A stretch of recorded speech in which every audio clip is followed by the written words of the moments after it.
Everyone, उम्मीद है आप सब लोग अच्छे होंगे। मैं सब Kritika Sharma and welcome to your channel. Students, हमने स्टार्ट किया था आपका 12th क्लास का 16 चैप्टर, जो कि आता है आपका पॉलीमर।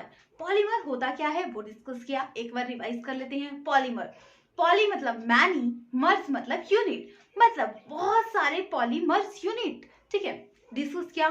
फिर हमने स्टार्ट किया था क्लासिफिकेशन। क्लासिफिकेशन बेस्ड अपॉन ए स्ट्रक्चर, बेस्ड अपॉन ए ऑरिजिन, बेस्ड अपॉन ए मॉलिक्यूलर मास, वो सब कुछ हमने डिटेल में डिस्कस किया। उसके बाद आता है आपका नेक्स्ट क्लासिफिकेशन बेस्ड अपॉन ए सिंथेसिस, या आप बोल सकते हो बेस्ड अपॉन ए रिएक्शन। ठीक है, ये होती है आपकी दो टाइप्स की।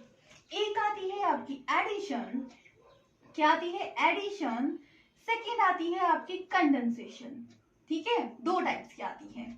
अब देखिए, एडिशन मतलब ऐड हो रही है कोई चीज without elimination of anything. Condensation, addition हो रही है बट रिमूवल भी हो रही है साथ में। ये फर्क है दोनों में, एडिशन एंड कंडेंसेशन में। अब देखिए एडिशन, पॉलीमराइजेशन। देखिए एडिशन पॉलीमर्स हो रही है, कौन कौन से आगे, when a monomer unit which are unsaturated nature, मतलब double bond, rapidly adding to form a long chain without elimination of a product molecule, मतलब बिना कुछ रिमूव हुए उसमें एडिशन होती जा रही है, तो वो हो गए एडिशन पॉलीमर। अब ये भी दो टाइप्स के आते हैं, डिस्कस क्या था लास्ट क्लास में। एक आ गया होमो पॉलीमर, एक आ गया आपका कोपॉलीमर। होमो पॉलीमर मतलब जो उसके मोनोमर यूनिट है वो सेम है, और कोपॉलीमर मतलब जो उसके मोनोमर यूनिट है वो डिफरेंट टाइप्स के हैं। एग्जांपल करते हैं, देखिए होमो पॉलीमर, ठीक है, फर्स्ट करते हैं होमो पॉलीमर, इट्स मीन जो मोनोमर यूनिट है उसका सेम है। अब देखिए यहाँ पे देखिए, ये है आपका इथाइलिन, ठीक है, इथाइलिन है, पॉलीमराइजेशन की क्या मिल गया, हमें मिल गया पॉली इथाइलिन। क्या मिल गया, पॉली इथाइलिन। ठीक है, बहुत ज्यादा नंबर ऑफ इथाइलिन के मॉलिक्यूल्स, क्लियर हो गया। फिर नेक्स्ट आ गया आपका प्रोपाइलिन, प्रोपाइलिन। अब ये क्या है, इसकी भी पॉलीमराइजेशन की, मोनोमर यूनिट है प्रोपाइल, इसमें एडिशन होती जा रही है, एडिशन होती जा रही है, क्या मिल गया हमें, पॉली प्रोपाइलिन। कौन सा आ गया, पॉली प्रोपाइलिन, क्लियर हो गया। फिर नेक्स्ट ये आता है आपका स्टाइरिन, बेंजीन रिंग के ऊपर इथाइलिन ग्रुप, स्टाइरिन। अब इसकी पॉलीमराइजेशन हुई, मतलब large number of styrene unit, क्या आ गया आपका, ये आ गया आपका पॉलीस्टाइरिन। ठीक है, पॉलीस्टाइरिन आ गया। ये तो थे होमोपॉलीमर के एग्जाम। फिर आता है आपका हेट्रोपॉलीमर, मतलब कोपॉलीमर, इसमें दो यूनिट होंगे, डिफरेंट होंगे, कौन कौन से। अब देखिए 1,3-ब्यूटाडाइन, ठीक है, नोट डाउन कर लेना, 1,3-ब्यूटाडाइन। फिर आ गया आपका स्टाइरिन, ये दोनों मिक्स होके क्या बना, अब एक टाइप का पॉलीमर बन गया, वो बन गया आपका बुना-एस। अब देखिए चीज बना रहे हो आप घर पे, अब चाय बना रहे हो, चाय में चाय पत्ती, चीनी, ठीक है, आपको पानी, दूध, ये सब कुछ चाहिए, फिर आपको टी बनेगी, वो चीजें अलग अलग थी, तो वैसे ही ये चीजें अलग अलग है, उससे क्या बना, बुना-एस। ये किस टाइप में आता है, ये आता है आपका इलास्टोमर्स में। ठीक है, हमने किया था बेस्ड अपॉन एक जो क्लासिफिकेशन थी उसके किसके मॉलिक्यूलर बेसिस पे, तो क्या थी है ये इलास्टोमर्स में, क्लियर हो गया। ये तो थी एडिशन पॉलीमर के एग्जाम्पल। फिर आती है जो एडिशन पॉलीमर होती है ना, ये पॉलीमराइजेशन हो रही है, ये अलग अलग मेथड से होती है। कैसे कैसे होती है, ये 3 मेन मेथड से होती है। एक आती है आपकी फ्री रेडिकल, एक आती है आपकी कौन सी, कैटाइन्स पॉलीमराइजेशन, एक आती है एनायन पॉलीमराइजेशन। फर्स्ट करते हैं हम फ्री रेडिकल, क्या करेंगे, फ्री रेडिकल पॉलीमराइजेशन कर रहे हैं। इसमें हमें पता है रेडिकल्स के बारे में डिस्कस किया था। रेडिकल्स क्या होते हैं, एक डॉट टाइप का हम शो करते हैं, जैसे क्लीवेज हो रही है तो डॉट टाइप का शो कर रहे हैं। डॉट क्या शो करता है कि ये बहुत रिएक्टिव है, इसमें कमी है, इसको रिएक्टिव है, ये और इसमें एडिशन होगी, वो आते हैं आपके फ्री रेडिकल। इसमें मोस्ट कॉमन जो आपका लेते हैं फ्री रेडिकल कौन सा आता है, पर ऑक्साइड लेते हैं। इसमें 3 स्टेप होते हैं, एक आ गया इनिशिएशन, एक आ गया आपका कौन सा प्रोपेगेशन, एक आ गया आपका कौन सा टर्मिनेशन। फर्स्ट करते हैं हम चेन इनिशिएशन। कौन सा करेंगे? Chain initiation. पेरोक्साइड का एग्जांपल लेंगे। देखिए ROOR इक्वल क्लीवेज होगी। जब इक्वल क्लीवेज होती है तो आपके फ्री रेडिकल जनरेट हो जाएंगे। ये हो गया चेन इनिशिएशन। याद रखना जो आपका ट्राई मिथाइल, ठीक है, ट्राई जो आपका पेरोक्साइड है वो लेंगे, ट्राई मिथाइल पेरोक्साइड मेनली लिया जाता है। क्लियर हो गया। फिर चेन इनिशिएशन होगी, चेन प्रोपेगेशन। अब चेन प्रोपेगेशन में क्या होगा? चेन की एनलार्जमेंट हो रही है। कैसे हो रही है? देखिए, जैसे कि ये फ्री रेडिकल है, इसमें इथाइलिन की आपकी एडिशन हो जाएगी। क्या बन जाएगा आपका? देखिए RO, ठीक है, CH2 CH2, ठीक है, रेडिकल जनरेट हो गया। फिर अब इसमें एडिशन हो रही है, प्रोपेगेशन हो रही है ना चेन की। अब देखिए CH2 CH2, इसमें इथाइलिन एंड मॉलिक्यूल ऐड हो जाएगा। फिर क्या बन जाएगा आपका? आपका बन जाएगा ROCH2, ठीक है, CH2, ठीक है, एंड ये आ गया आपका CH2 ये फ्री रेडिकल यहाँ पे जनरेट हुआ। ये आ गई आपकी चेन प्रोपेगेशन। फिर आपकी आती है चेन टर्मिनेशन। कौन सी आती है? Chain termination.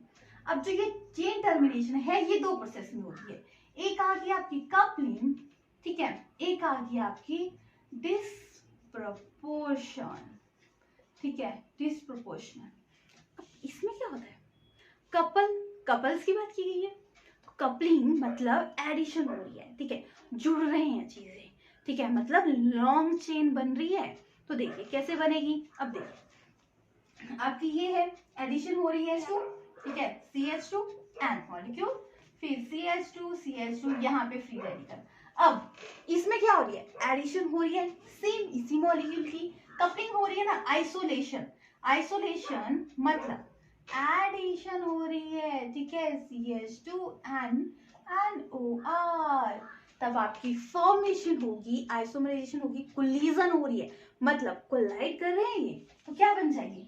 Long chain. देखिए CH2 एंड आपका एन मॉलिक्यूल OR। ये होगी आपकी आइसोमराइजेशन मतलब कोलिजन होगी, ठीक है। दो, एक था टर्मिनेशन प्रोसेस में, सेकंड जो आता है आपका टर्मिनेशन में वो आता है आपका क्या? डिसप्रपोर्शन।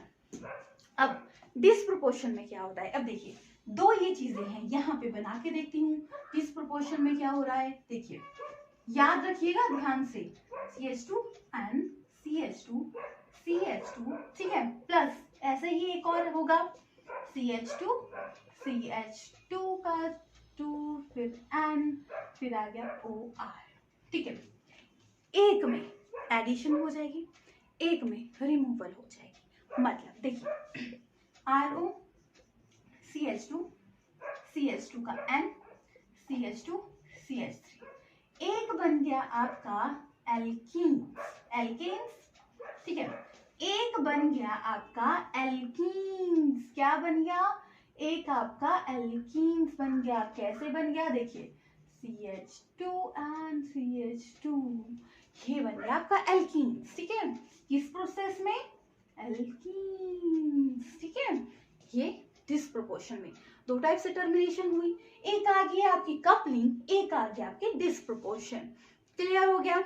अब देखिए ये तो कंसेप्ट समझ आ गया। फिर आती है आपकी फ्री रेडिकल पॉलीमराइजेशन कर ली, एडिशन पॉलीमर के बारे में पढ़ रहे हैं। फिर कैटायनिक पॉलीमराइजेशन कैसे होगी? अब देखिए क्या करेंगे, कैटायनिक पॉलीमराइजेशन। अब ये कब होगी? जो कैटायनिक पॉलीमराइजेशन होगी वो कब होगी? जब इलेक्ट्रॉन रिलीजिंग ग्रुप लगा होगा। क्या लगा होगा? इलेक्ट्रॉन रिलीजिंग ग्रुप लगा होगा तब पॉलीमराइजेशन होगी, या लुईस एसिड होगा जैसे कि AlCl3, ठीक है, Cl3 BF3, इस टाइप के लुईस एसिड प्रेजेंट होंगे और in the presence of acid H2SO4 की प्रेजेंस में ये रिएक्शन होगा।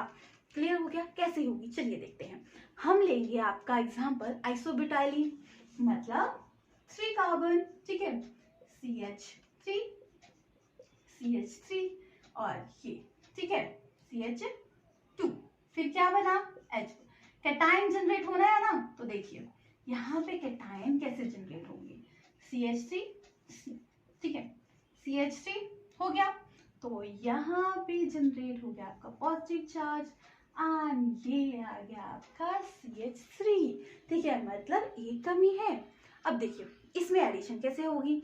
अब नेक्स्ट स्टेप में क्या होगा, नेक्स्ट स्टेप में आया CH3, ठीक है, CH3, यहाँ पे कार्बोकेटाइन है, केटाइन जनरेट है, केटाइनिक पॉलीमराइजेशन हो रही है, प्लस एक और आपका ऐसा ही आइसो, क्या है ये, आइसोब्यूटाइलिन ऐड हो रहा है, तो डबल बॉन्ड CH2, ठीक है, क्या होगा, ये यहाँ पे क्या करेगा, बॉन्डिंग बनाएगा। फिर कैसे करेगा, देखिए CH3, ठीक है, ये आ गया आपका CH3, ये आ गया CH3, फिर कार्बन आपका CH3, ये आ गया आपका CH3, यहाँ पे ये कार्बोकेटाइन जनरेट हो गया, फिर से पॉलीमराइजेशन हुई, फिर क्या होगा, पॉलीमराइजेशन होगी, जैसे कि CH3, फिर ये जो कार्बन है, ठीक है, CH2, CH3, अब ये कार्बोकेटाइन है यहाँ पे, देखो अब ये N मॉलिक्यूल्स हैं, ठीक है, यहाँ पे एडिशन होती रहेगी और ज्यादा, ठीक है, फिर जो प्रोडक्ट बना, जैसे कि बाद में देखिए CH3, ठीक है, ये आ गया CH3, ये कार्बन यूनिट CH3, ठीक है, ये आ गया, ठीक है, एडिशन होगी ना CH3। अब देखिए ये नंबर ऑफ यूनिट है और ये क्या है, रिपीटिंग यूनिट है, तो ये आ गया आइसोब्यूटाइलिन, पॉली आइसोब्यूटाइलिन। ये यूज कहाँ होता है, इसका यूज होता है, जैसे कि आपके कहाँ यूज होता है, जैसे कि आप यूज करते हो टायर्स देखे हैं, ट्रक वगैरह टाइप, उसमें अंदर ट्यूब्स होती है, उसमें इसका यूज होता है, क्या है ये, पॉली, कौन सा, पॉली आइसोब्यूटाइलिन। अब ये है, ये लार्ज नंबर है, एक और मॉलिक्यूल ऐड हो जाएगा इसमें, लॉन्ग, मैंने शॉर्टली बनाया है, ठीक है, क्लियर हो गया। ये आ गया आपका कैटायनिक पॉलीमराइजेशन। फिर आता है एनायनिक पॉलीमराइजेशन। अब एनायनिक पॉलीमराइजेशन में क्या होता है देखते हैं। कैटायन में जैसे पॉजिटिव चार्ज जनरेट होता है, वैसे ही एनायंस में नेगेटिव चार्ज जनरेट होता है। अब देखेंगे कैसे, ये है एनायनिक पॉलीमराइजेशन। अब एनायनिक पॉलीमराइजेशन कब होगी, जब इलेक्ट्रॉन विड्रॉइंग ग्रुप लगा होगा, क्या होगा, इलेक्ट्रॉन विड्रॉइंग, ठीक है, विड्रॉइंग ग्रुप लगा होगा, और साथ में इलेक्ट्रॉन विड्रॉइंग ग्रुप लगा है, साथ में लुईस बेस होगा, ठीक है, और बेस जैसे कि सोडामाइड, सोडामाइड, ठीक है, लिथियम एंड ब्यूटाइल लिथियम, ठीक है, ये प्रेजेंट होंगे तब ये रिएक्शन होगी। कैसे होगी देखते हैं। जैसे कि आपका ये एडिनाइल ग्रुप, जैसे कि आपने ले लिया CH2, ठीक है, CH chlorine, electron withdrawing group लगा है, तो ये यहाँ पे एडिशन हो जाएगी। अब देखिए ये इधर को दे देगा, क्या बन जाएगा, ये बोरोन प्लस कार्बन, ठीक है, CH2, नेगेटिव चार्ज जनरेट हो गया, एंड क्लोरीन, ठीक है, क्लियर हो गया। फिर नेक्स्ट स्टेप में क्या होता है, एक और हम ग्रुप ऐड करेंगे, नेगेटिव चार्ज है, प्लस CH2 CH, ठीक है, Cl, ठीक है, 4 बॉन्ड बना दिए। फिर क्या होगा, फिर से एडिशन होगी, ये यहाँ चला जाएगा, ये इधर चला जाएगा, क्या बन गया, BCH2 Cl ग्रुप, फिर CH2, फिर CH ठीक है। और जो ये ग्रुप है ना, ये क्या है, रिपीटिंग है, ठीक है, कंटिन्यू, तो ये क्या आता है, ये विनाइल ग्रुप है। तो जब रिपीटिंग यूनिट है तो जो नेक्स्ट प्रोडक्ट बनेगा वो आ जाएगा पॉलीविनाइल क्लोराइड। क्या आ गया, पॉलीविनाइल क्लोराइड, जिसको हम बोलते हैं PVC। क्लियर हो गया, ठीक है। पॉलीविनाइल क्लोराइड कैसे बना, ये तो थी आपकी किसकी, आपके एडिशन पॉलीमराइजेशन की हमने, उसमें क्या किया, कैटायनिक एनायनिक फ्री रेडिकल। फिर आता है आपका कंडेंसेशन पॉलीमराइजेशन। कौन सा, ठीक है, एडिशन कर ली। और जो कंडेंसेशन पॉलीमर्स होते हैं वो कैसे होते हैं, उसमें क्या है, कंडेंसेशन पॉलीमर। अब इसमें क्या होती है, इसमें रिमूवल होती है, जैसे कि स्मॉल अमाउंट वाटर, एमीन, ठीक है, एमीन ग्रुप, कोई स्मॉल ग्रुप की रिमूवल होती है, वो आते हैं आपके कंडेंसेशन पॉलीमर। एग्जांपल करते हैं जिसके नायलॉन 66 का। अब देखिए आपका आता है एग्जांपल एडिपिक एसिड प्लस आपका हेक्सामिथाइल अमीन, ठीक है, तो उसकी एडिशन से आपको नायलॉन 66 बनेगा। कैसे मिलेगा, कैसे रिमूव होगा, चलिए देखते हैं। देखिए ये आ गया आपका हेक्सामिथाइल डाइअमीन, ठीक है। देखिए याद रखना, डायरेक्टली पता है कैसे क्वेश्चन आता है कि किस चीज की एडिशन से नायलॉन 66 बना, ठीक है, ऐसे क्वेश्चन आते हैं डायरेक्ट, ठीक है। ये आ गया आपका एडिपिक एसिड, इसकी एडिशन से वाटर रिमूव हो जाएगा, कहाँ से होगा, ये H और यहाँ का एक देखो ऐसे ड्रॉ कर देती हूँ, ये यहाँ का H रिमूव हो गया, वाटर रिमूव हो गया, क्या बन गया, अब देखिए N2, ठीक है, NH2, फिर क्या आ जाएगा CH2 का हेक्सागोनल है ना, हेक्सामिथाइल है, फिर आपका आ गया NH, आपका आ गया CO, फिर CO हो गया CH2 का 4 COOH, ठीक है।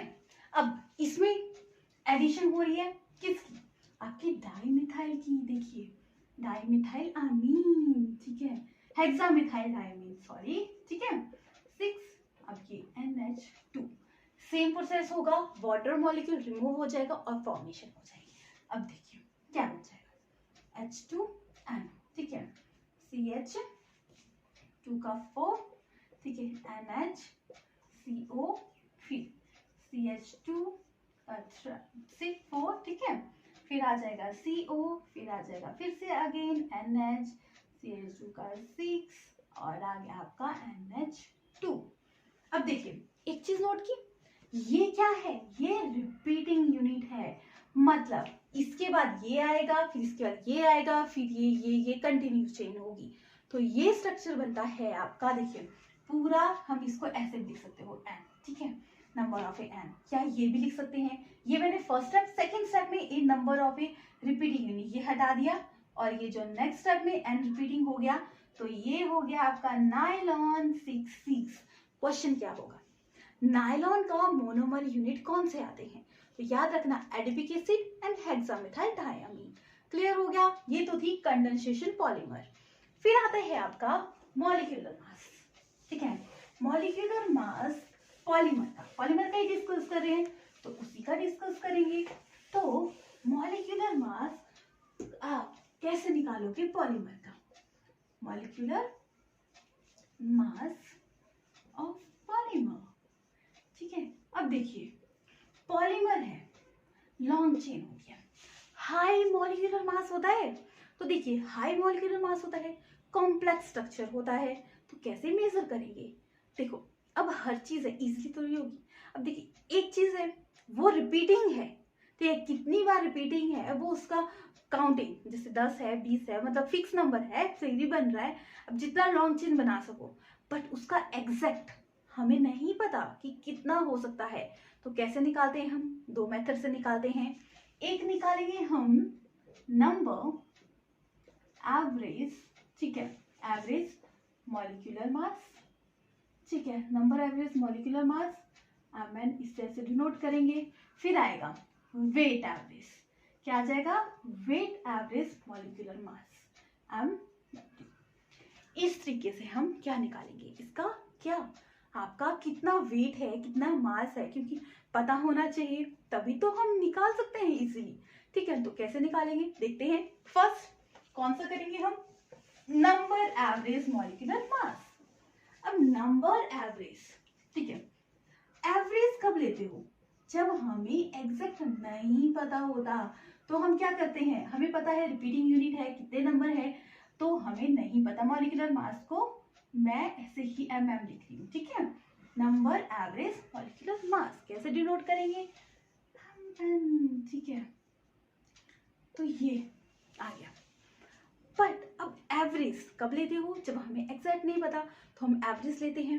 एवरेज के लिए हम मानते हैं, क्या मानेंगे, देखो n क्या है, आपका कोई मॉलिक्यूल है, उसका मास मानना है, लेट, ठीक है, लेट n1 इज मॉलिक्यूल, ठीक है, मॉलिक्यूल हाफ मॉलिक्यूलर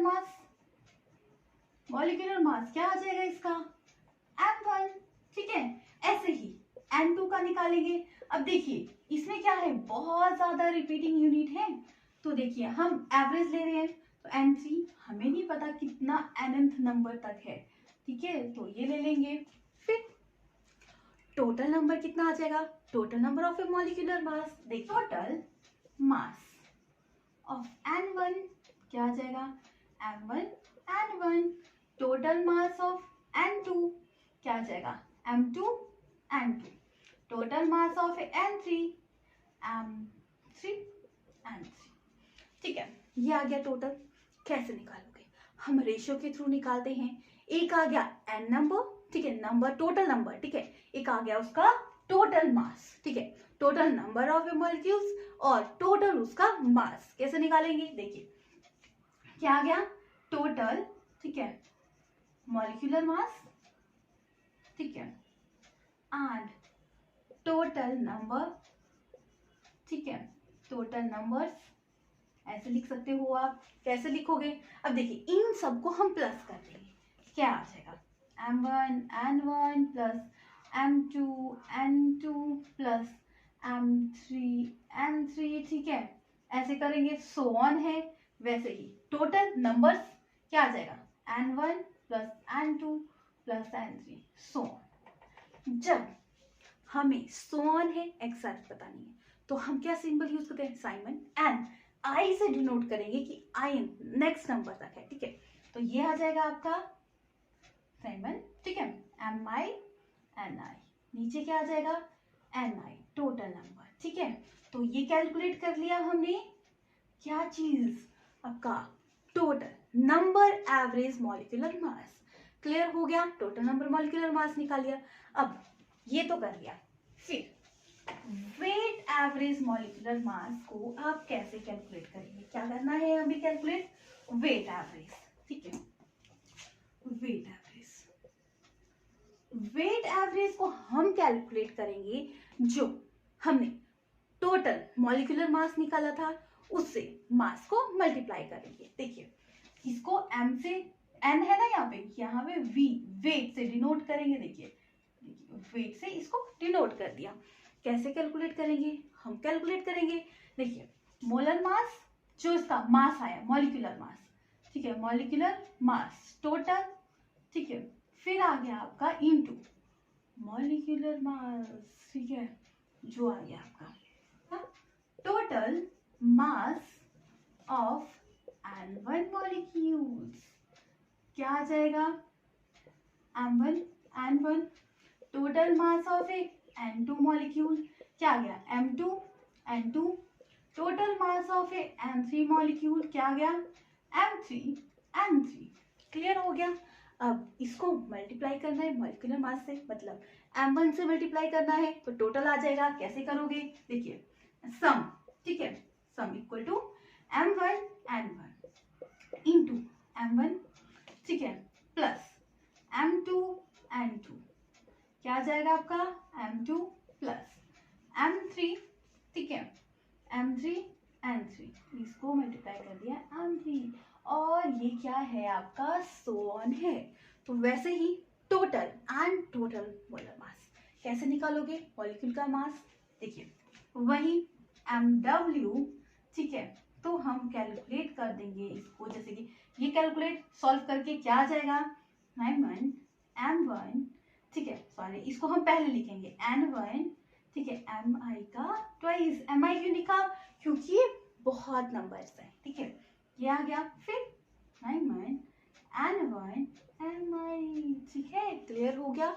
इससे आप वेट एवरेज निकालोगे। अब देखिए याद रखना, जो वेट एवरेज कैलकुलेट करोगे वो कैसे कैलकुलेट करोगे, वो स्कैटरिंग मेथड से या सेंट्रीफ्यूगेशन मेथड से कैलकुलेट करोगे, और जो आपका नंबर एवरेज है वो कैलकुलेट करोगे आप किससे से, तो सिर्फ फिजिकल मेथड कॉलिगेटिव प्रॉपर्टी से चेक करोगे। ठीक है, क्लियर हो गया।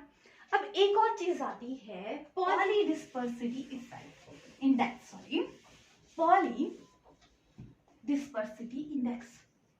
देखिए पॉलीडिस्पर्सिटी इंडेक्स है, शो करता है किसी चीज को। देखो किसी चैप्टर के पहले इंडेक्स होता है, क्या शो करता है कि उस बुक में क्या है। तो जो पॉलीडिस्पर्सिटी इंडेक्स है वो क्या शो करता है, इसका सिंबल क्या है, देखिए PDI। ठीक है, ये इसका सिंबल है, बहुत इंपॉर्टेंट है। क्या शो करता है, ये बताता है कि जो ये रेशियो शो करता है, जैसे कि वेट एवरेज की एंड नंबर एवरेज की। ठीक है, अब जो नेचुरल होते हैं, ठीक है, जो नेचुरल क्या पॉलीमर की बात कर रहे हैं, उसमें MW एंड MN सेम होते हैं, बट जो आपके सिंथेटिक होते हैं, सिंथेटिक बोल सकते हैं मैन मेड, उनमें ये नंबर वेरिएट करते हैं, जिसकी वजह से पता लगता है हमें कि पॉलीमर का एग्जैक्ट वेट क्या है क्या चीज। ठीक है, अब जो MW है उसको मेजर किया जाता है स्कैटरिंग मेथड से, स्कैटरिंग मेथड। ठीक है, या आप बोल सकते हो सेंट्रीफ्यूगेशन मेथड से, और भी अलग अलग मेथड यूज किए जाते हैं। फिर जो MN है उसको मेजर किया जाता है आपका कॉलिगेटिव प्रॉपर्टी से, किससे, कॉलिगेटिव प्रॉपर्टीज। देखिए स्टूडेंट, डिस्कस तो किया होगा आपने कॉलिगेटिव प्रॉपर्टी जब हम चैप्टर 2 किया था। क्या किया था, जैसे कि आपका बॉइलिंग पॉइंट, टेम्परेचर, ठीक है, फिर फ्रीजिंग पॉइंट, वो सब कुछ आता है आपका किसी कॉलिगेटिव प्रॉपर्टी, उसे चेक किया जाता है। तो ये इंडेक्स बहुत इंपॉर्टेंट है। पॉलीडिस्पर्सल इंडेक्स होता क्या है, नेचुरल का क्या होता है, सिंथेटिक का क्या होता है, आपको पता होना चाहिए। कई बार डायरेक्ट क्वेश्चन आता है बिलो, हाई या इक्वल या जीरो, तो याद रखना जब नेचुरल का होगा, जो इक्वल होगा, तब वो क्या होगा, पॉलीडिस्पर्सल इंडेक्स नेचुरल का होगा, और जो सिंथेटिक होगा उसका वेरिएशन करेगा, कई बार कोई ज्यादा हो सकता है, कई बार कोई ज्यादा हो सकता है। क्लियर हो गया। तो इसके साथ होती है आपकी आज की क्लास खत्म। नेक्स्ट क्लास में हम करने वाले हैं एडिशन पॉलीमर, उसके जो भी एग्जाम्पल अभी किया ना, एडिशन पॉलीमर किस टाइप के होते हैं, cationic, anionic and free radical, उसके बारे में फुल डिटेल में हम डिस्कस करने वाले हैं नेक्स्ट क्लास में विद एग्जाम्पल और विद यूजेस। बहुत इंपॉर्टेंट क्लास होने वाली है स्टूडेंट्स। ये जो क्लास है ना, ये बहुत छोटी, मतलब ये जो चैप्टर है ये बहुत छोटा चैप्टर है, बट बहुत इंपॉर्टेंट है, बहुत बार क्वेश्चन भी आते हैं। सो बने रहिए मेरे साथ नेक्स्ट क्लास में। तब तक please like, share and subscribe my channel. Thank you everyone.